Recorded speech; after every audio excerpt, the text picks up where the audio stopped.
Hello everybody and welcome to today's video on the inbox. Today I'll be introducing the inbox and also showing you how you can use that on the web platform as a coach.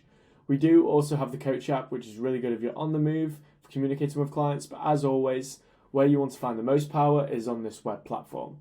On the left hand side you'll be able to see the different pages and you can click onto the inbox page and then that will pop up.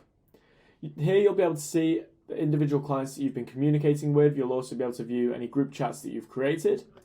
You can send any photos, videos, voice notes and GIFs and messages to your clients. You'll get real-time updates on anything that they complete, and you'll also be able to add any notes. So if a client specifically tells you something, you can quickly add that into your notes that you can view later on this page or on the overview page too. You can reply to specific messages so clients know what you're referencing. You'll also be able to archive, unread any messages by clicking onto the three dots. As an admin, you'll get an admin inbox. This will allow you to see how your coaches are communicating with clients and make sure that their response time is good. So I hope this really basic overview was helpful for the inbox. We are going to be making more videos on group chats and broadcasts. So if you have any questions, be sure to reach out.